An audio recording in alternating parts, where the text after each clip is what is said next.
네, 오늘 시편 58편 우리 같이 보도록 하겠습니다. 시편 58편의 내용은요, 불법을 행하는 자들에 대해서 다윗이 분노하고 그 불법을 행하는 자들의 실상을 고발하고 있습니다. 1절부터 5절까지 있는 내용이고, 그리고 또 이제 6절부터 8절은 비유를 통해서 악인을 징벌해 달라고 묘사하고 있죠. 9절부터 11절까지는 악인에 대한 공의로우심, 반드시 심판하시는 하나님에 대한 확신을 가지고 쓰고 있습니다. 자, 1절 볼까요? 통치자들아, 너희가 정의를 말해야 하거늘 어찌 잠잠하느냐. 인자들아, 너희가 올바른 판결을 해야 하거늘 어찌 잠잠하느냐.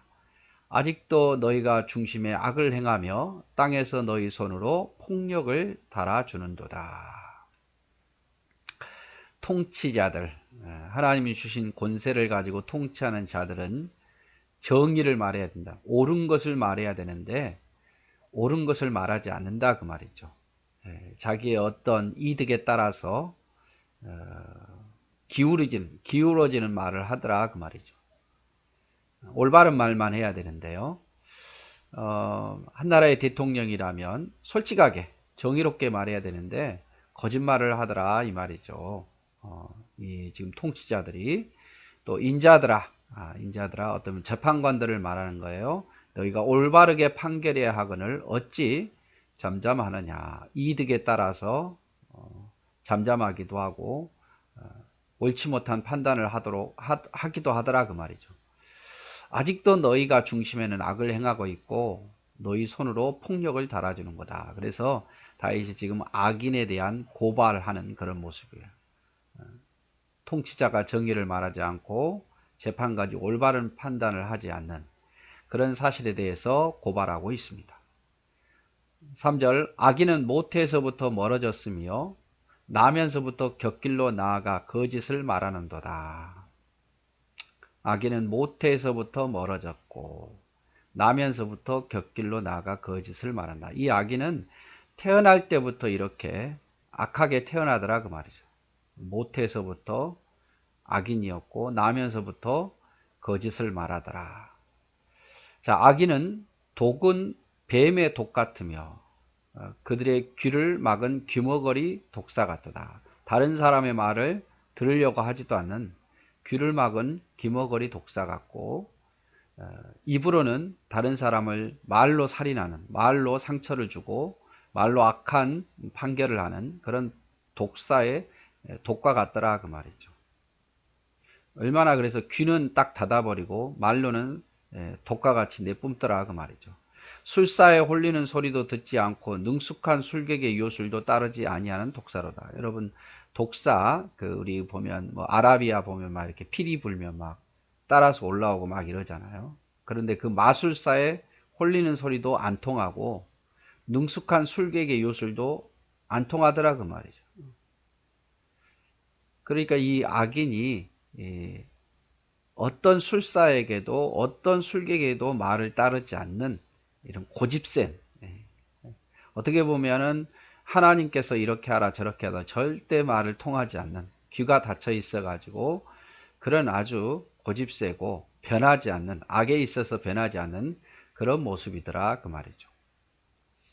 그래서 통치자가 정의를 행하지 않고 재판관이 불법을 행하는 그 악인의 모습, 중심에는 악이 있고 재판으로 악의 편을 들어주는 그런 모습, 이 악한 모습을 다시 고발하고 있어요.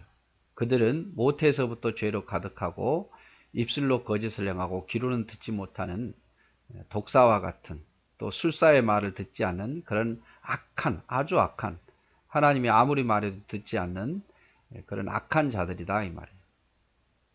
악인은 거짓말에 아주 능합니다. 그리고 악인은 순종할 줄도 모르죠. 순종할 줄도 모르고 거짓말에 능하고, 그래서 귀가 닫혀 있고 입은 독을 내뿜고, 그게 악인의 모습이에요. 하나님이여 그들의 입에서 이를 꺾으소서. 여호와여 젊은 사자의 어금니를 꺾어내시며 그들이 급히 흐르는 물같이 사라지게 하시며 겨누는 화살이 꺾인 같게 하시며 소멸하여 가는 달팽이 같게 하시며 만삭되지 못하여 출생한 아이가 햇볕을 보지 못한 것 같게 하소서. 가시나무 불이 가마를 뜨겁게 하기 전에 생나무든지 불붙는 나무든지 강한 바람으로 휩쓸려 가게 하소서. 자, 이렇게 악한, 듣지도 않고 전혀 누구 말도 듣지도 않고 하나님 말씀도 듣지 않고 또 입으로는 독을 내뿜는 그런 악한 말을 한 이들에게 있어서 이를 꺾어버리라 그 말이에요. 입에서 이 치아를 꺾어버리고 여호와의 젊은 사자의 어금니를 여러분 젊은 사자에게 있어서 가장 큰 무기는 어금니죠. 물어 뜯잖아요. 그걸로 만약에 젊은 사자를 할지라도 치아가 없으면 어떻게 돼요? 날카로운 치아가 없으면 먹을 수도 없고 짐승을 잡을 수도 없어요. 그래서 악인의 이 날카로운 어금니를 꺾어버리시고 급히 흐르는 물같이 사라지게, 급히 흐르는 물같이, 물은 솟살같이 흐르는데 다음 물이 제공되지 않으면 금방 말라버리잖아요. 급히 흐르는 물같이 사라지게 하시고 겨누는 화살이 꺾인 같게 하시며, 겨누는 화살을 겨누는데 그 화살이 부러져 버렸다 이 말이에요. 그렇게 해달라 그 말이에요. 소멸해 가는 달팽이 같이 하시며, 죽어가는 달팽이 같이, 그리고 만삭되지 못하여 출생한 아이가 햇빛을 보지 못한 것 같이. 그래서 달팽이가 죽어가는 것처럼 출생한 아이가 햇빛을 보지 못하는 것처럼 가시나무 불이 가마를 뜨겁게 하기 전에 생나무든지 불붙는 나무든지 강한 바람으로 휩쓸려 가듯이 악인이 그렇게 사라지게 해달라 이 말. 이런 악한 자들이 손살같이 사라지게 해달라고, 멸하게 해달라고 다윗이 기도하고 있습니다. 자, 10절 의인이 악인의 보복 당함을 보고 기뻐하며 그의 발을 악인의 피에 씻으리로다. 결국에는 의인이 이런 악한 자가 하나님께 심판당하는 것을 보고 기뻐할 수 있게 해주시고 악인이 멸망한 그 피로 의인이 발을 씻게 해주옵소서. 의인이 승리하게 해달라 이 말이야. 악인은 하나님께서 심판하시고 의인이 승리하게 해달라 이렇게 기도합니다. 그때에 사람의 말이 진실로 의인에게 갚음이 있고 진실로 땅에서 심판하시는 하나님이 계시도다. 아마 이렇게 되어야만 악인이 결국 이렇게 멸망해야만 하나님은 의인의 편에 서시는구나. 악인은 하나님 반드시 심판하시는구나. 하나님이 계시는구나. 이렇게 할 겁니다. 그 말이죠. 그래서 하나님 악인이 성행하지 못하게 하시고 내가 악인을 고발하오니 악인을 심판하여서 반드시 의인에게 갚음이 있고 하나님 분명히 심판하시고 하나님 살아계시다는 것을 느끼게 해달라 이 말이죠.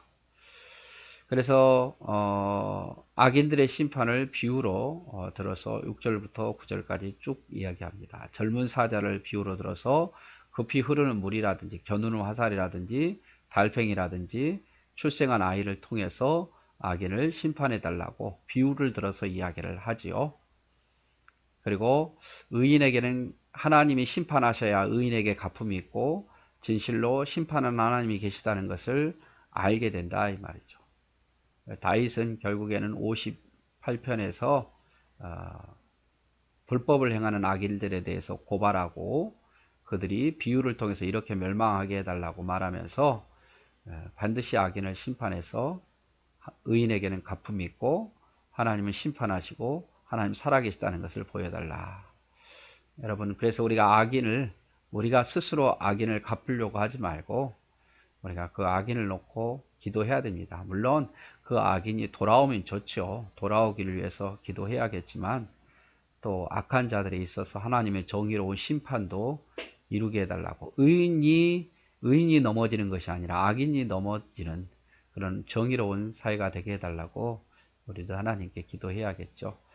네, 오늘도 수고하셨습니다.